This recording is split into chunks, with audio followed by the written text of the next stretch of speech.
Hey, hello! Judging by the fact that you're here means you've probably already watched the first part of my mining guide, and if you didn't, then do so, or I will become an angry man. In that part we discussed gear, but you can't get everywhere with gear alone, you also need a good heart of the mountain tree, know what and where to mine, etc. In this part we'll be talking about just that. First, heart of the mountain. Starting from the beginning, if you're heart of the mountain 1, you don't really have much of a choice.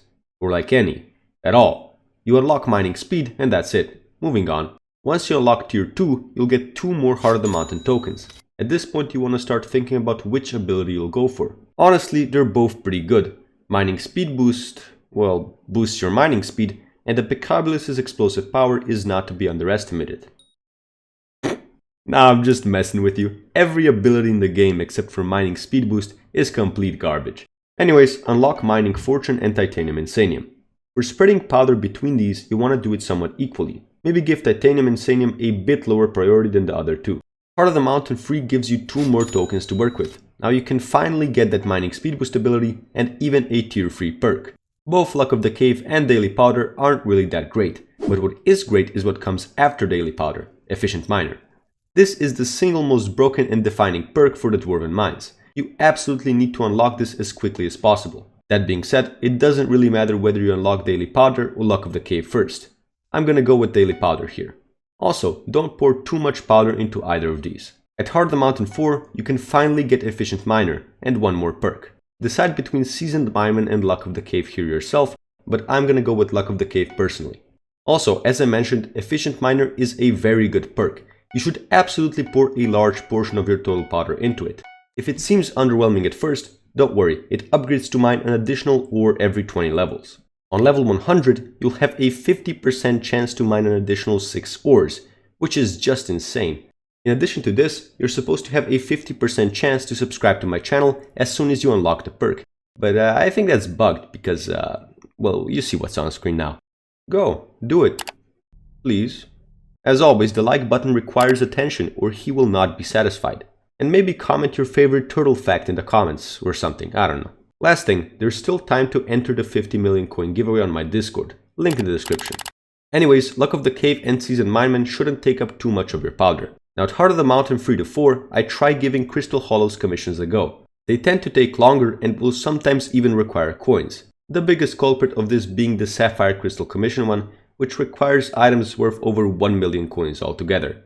But in exchange, they give you 4 times as much Heart of the Mountain XP, as well as some gemstone powder. But whichever you decide to go with, Dwarven Mines or Crystal Hollows, your Heart of the Mountain tree should remain basically the same until Heart of the Mountain 7. Honestly, it's up to you. If you choose to do more Dwarven Mines, nothing really changes.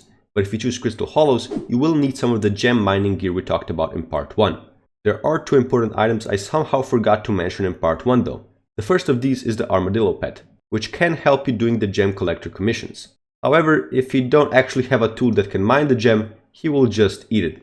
He won't give you the items or commission progress. For him to do that, you must hold a tool that can break it in your hand. Very sad. The second thing I forgot about is the Royal Pigeon. This is basically a commission NPC, but on you at all times. And while you don't really need it in Dwarven Mines at all, it's a tremendous help in the Crystal Hollows, because there are no commission NPCs in there. You'll have to leave, claim the commission, and re-enter if you don't have one. Oh yeah, and it's not exactly cheap. You do get it for free after doing 500 commissions though. Anyways, at Heart of the Mountain 5, you should unlock Mining Madness and Sky Mall. Now once you're Heart of the Mountain 5, you can upgrade this special node called Peak of the Mountain. I'd immediately upgrade it to level 1 if I were you, because that's when you get another token. Besides that, it also upgrades your pickaxe ability, and it's quite a big upgrade at that. Anyways, once you get your Peak of the Mountain to level 1, I'd respec the tree. While only your first respec is free, the remaining ones aren't expensive, don't worry. But you can only do it once every 24 hours, so don't do anything stupid. This time choose to forgo the Daily Powder and instead get Goblin Killer and both Seasoned Mineman and Luck of the Cave. At Heart of the Mountain 6, there's a lot of perks to choose from. The first thing you want to do is completely dismiss both abilities. I mean, this one's just mining speed boost but worse. It's fantastic how bad it is. Anyways, Lonesome Miner is also bad. You might be thinking you'll need to go through it to unlock the others, but no, you can just go through Peak of the Mountain. And I'm not entirely sure if this is only the case if your Peak of the Mountain is level 5, but you should honestly get it to level 5 as soon as possible, because you'll get another token. At this point, I'll assume you've done that. Anyways, go through Peak of the Mountain to unlock Mole, Fortunate, and Professional. Keep in mind that Heart of the Mountain 6 and 7 perks require Gemstone Powder instead of Mithril Powder though. So, doing at least some Crystal Hollows commissions is recommended. Anyways, that's all you really need for now. Heart of the Mountain 7 is where everything changes. Just like my parents, at this point the Dwarven Mines and Crystal Hollows divorce, and you'll need to choose one of them. If you plan to mine in the Dwarven Mines, go with something like this. If you really want the Powder buff perk, I'd probably sacrifice Mining Madness. But I don't recommend you mine in the Dwarven Mines even if you want Mithril Powder. By unlocking Mole, Powder buff, and Great Explorer, and just pouring all of your powder into these three, you can grind both Mithril and Gemstone Powder at the same time by opening chests you uncover. While doing this, do it in the jungle with a jungle pickaxe, and you'll also make a lot of money on the side. You can also just do this as a money making method on its own. It's really simple though, this is literally all you do, so I won't talk about it too much. If you plan to mine gemstones though, there really isn't much debate on how to spec your Heart of the Mountain. Efficient Miner doesn't work with Pristine, so it's completely useless here. In fact, it's a hindrance. All you need from the tree is as much mining speed and fortune as possible. Go with something like this, pouring all of your Mithril Powder into mining speed and mining fortune, and all of your gemstone powder into mining speed 2, mining fortune 2, professional, and fortunate. Okay Powliner, very cool, but what's the best way to get Heart of the Mountain XP? Well, obviously it's commissions. I just grind Dwarven Mines once until you're Heart of the Mountain 3 to 5, and then do them in the Crystal Hollows. Because, as I've already mentioned, those give way more XP. Make sure to do at least 4 a day by the way, because the first 4 you do will give you way more XP than normal. Now there are a lot of annoying commissions among these, crystal ones especially, but Heart of the Mountain 6 and 7 are well worth it.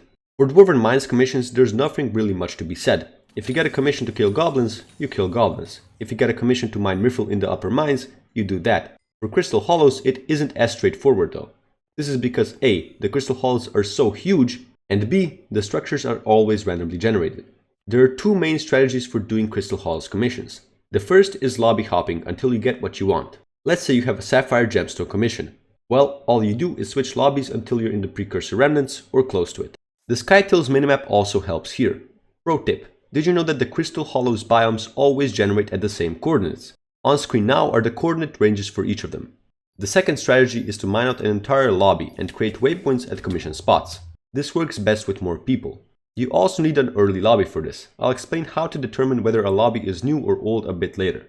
Okay, so now you've got the right gear and have spec'd correctly to give gemstone mining a shot. You might be asking yourself, where do I mine? Unlike Mithril in the Dwarven Mines, the gem veins in the Crystal Hollows don't regenerate nearly as quickly. You've got 2 options. The less good one is at the huge clumps of gems hanging from the ceiling at the Mines of Divan. While it is worse in terms of how many coins you get, it's pretty simple to find. You just need the cores to the Mines of Divan. The second and better one is at the Magma Fields. It's better because you can abuse the ball pet, but it isn't that simple. You see, the Crystal Hollows lobbies are largely non-random. While the structures generate randomly, all the gem veins always spawn at the same spots. As such, there exist some spots where there's a lot of veins close to each other, and while many people already know of these, I will not be telling you the coordinates to them because I don't want to completely ruin these spots. Now, what I recommend you do is either do some research online to find the coordinates to them, or mine to find a few good spots yourself. When you find good ones, type /st, go to Edit Waypoints, click New Waypoint, rename it, and click Share at the bottom left of your screen. Then click Export and paste it into a text document or something for future use. The absolute worst part of the Crystal Hollows is undoubtedly the stupid lobby reset system. Each lobby resets around every 2 hours. Now thankfully, there is a way to determine how old the lobby you enter is, that being the day counter in the F3 menu. When you plan to spend a long time mining in the Hollows, always try to find an early lobby. Preferably day 0 or 1, but sometimes you won't be able to get better than day 2 or even 3. To my knowledge, the only method of finding one is just exiting and re-entering until you do so. Admins, please rework this somehow. A few more things I forgot to mention in part 1. First, drill upgrade parts. I completely skipped these because they're mainly luxuries you only really get after you have a 655 titanium drill. In short, the best omelette is the Sunnyside Goblin omelette. The 50 mining fortune sadly outperforms even the blue cheese Goblin omelette's cool perk. I thought drill engines were a complete scam because they only give mining speed and are ridiculously expensive, but I was wrong. The ruby, sapphire and amber polished drill engines also give mining fortune, which is pretty good. That being said, they're still very expensive, so I wouldn't get them until you have a 655 titanium drill. Oh yeah, and you can refill your drill with fuel at the crystal nucleus, but that oftentimes takes way too long because you have to navigate your way there. Anyways, that's pretty much it. Big thanks to Specta for lending me all the super max gear for both parts of this guide. I still refuse to say his Minecraft IGN out loud. Okay, bye now.